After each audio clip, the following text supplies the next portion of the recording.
Hi, I'm Jason Matzinger, the host of Into High Country on the Sportsmans Channel. Today I'm here with my Siberian coolers, and with elk season just around the corner, I thought it would be the perfect time to go over a few simple tricks that we've learned on how to properly prep your cooler and keep these things colder longer for those extended stays in the backcountry. The first thing we've learned is to just fill it up with tap water.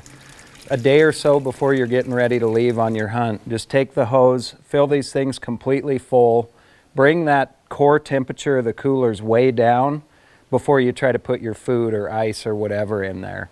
If your tap water isn't that cold, you might have to add a bag of ice just as a sacrificial bag to bring that core temperature down.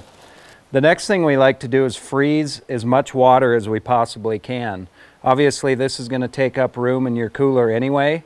So if we freeze most of it, it helps keep things cold, act as more ice, but then at the last few days of your hunt, it's super cold, good drinking water. The other thing is frozen meats, frozen foods, whether it's vegetables, meats, whatever it may be. Plan out your meals in advance.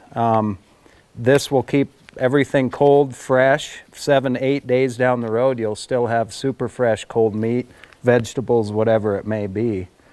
The other thing we like to do is use a 2-cooler system. And what this does is the food that we're wanting to keep cold for a long time, the meats, the cheeses, the perishables, things like that, we'll buy blocks of ice rather than cubes of ice and put them in this cooler that we're only going to get into once a day to pull out our meals for that day. The other cooler, we'll have cubed ice in. This will keep most of our drinks, our snacks, things like that we're opening and closing this multiple times a day.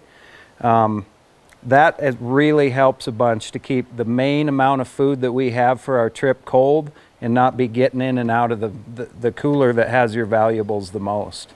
Those things, those few simple things will really help keep the temperature of your coolers cold. So at the end of your hunt, when you are successful and you get that bull of a lifetime down or deer or whatever it is you're hunting, you can put those quarters right in here, able to drive a couple 100 miles home, get it to the butcher shop and keep that meat as good as possible. I'm Jason Matzinger with Siberian Coolers, and I hope you have a great fall.